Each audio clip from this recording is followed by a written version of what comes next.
Hello everyone. Though the concept human rights was always there, but ancient peoples did not have the same modern conceptions of the universal human rights.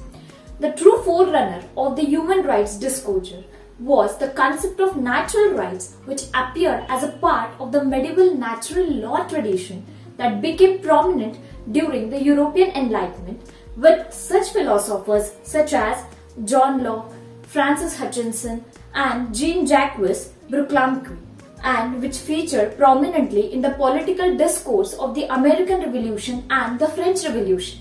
17th century English philosopher John Locke discussed the natural rights in his work, identifying them as being the life, liberty, and estate, that is property, and argued that such fundamental rights could not be surrendered in the social contract.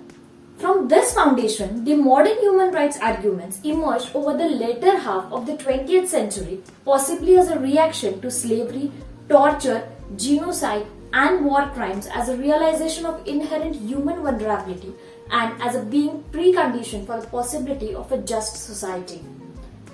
Moreover, many of the basic ideas that animated the human rights movement developed in the aftermath of the Second World War and the events of the Holocaust.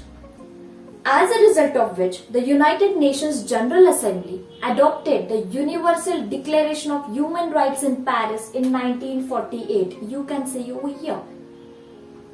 The Universal Declaration of Human Rights, known as UDHR, which are non-binding in nature, provides and defines the various kinds of human rights that are applicable to all the human beings. They include the fundamental, civil, political, economic, social, and cultural rights under it. You can see over here. Let's understand this with an example. Freedom of speech, assembly, conscience, and religion, right to education, right to livelihood and decent standard of living, right to life, liberty and security of a person, right to equality, freedom from all the forms of discrimination, including based on gender and race, and so on. The declaration has been embraced by almost all the member states of the United Nations to respect and protect the basic human rights values which are provided therein. Likewise, the UDHR designed to promote the number of human, civil, economic and social rights. Asserting these rights, they are the part of foundation of freedom, justice and peace throughout the world.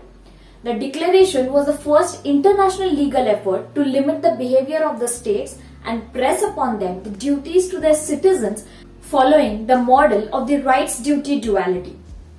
The UDHR was framed by the members of the Human Rights Commission with Eleanor Roosevelt as a chair, who began to discuss an International Bill of Rights in 1947. Universal Declaration of Human Rights. Now we have discussed about International Bill of Rights in 1947. In 1966, the International Covenant on Civil and Political Rights, that is ICCPR, see the short form, and the International Covenant on Economic, Social and Cultural Rights, that is ICESCR, were adopted by the United Nations, between them making the rights contained in the UDHR binding on all the states.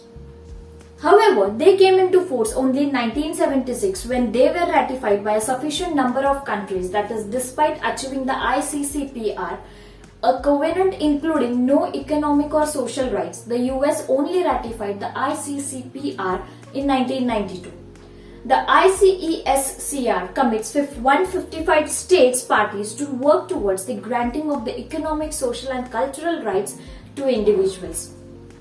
Since the numerous other treaties, pieces of legislation have been offered at the international law, they are generally known as the Human Rights Instrument, and some of the most significant are, you will see on the screen. First is Convention on the Prevention and Punishment of the Crimes of Genocide, which was adopted in 1948 and came into force in 1951. The second comes is Convention on the Elimination of All Forms of Racial Discrimination, that is CERD, adopted on 1966, came into force in 1969. Third comes is Convention on Elimination on the All Forms of Discrimination Against Women, that is CEDAW, came into entry into force in 1981. Fourth is United Nations Convention Against Torture, that is CAT, which was adopted in the 1984 and entry into 1984. Convention on the Rights of the Child, that is CRC, adopted in 1989, entry into force 1989. International Convention on the Protection of Rights of all the Migrant Workers and the Members of the Families, that is ICRMW, adopted on 1990. The Rome Statute of the International Criminal Court, ICC, the very famous court, came into entry into force in 2002. Besides, the UN Human Rights Council, created in 2005, has a mandate to investigate alleged human rights violations. 47 of the 193 UN member states sit in the council, elected by the simple majority in a secret ballot of the United Nations General Assembly. Members serve a maximum of 6 years and may have their membership suspended for the gross human rights abuses. The council is based in the Geneva and meets 3 times a year with the additional meetings to respond to the urgent situations.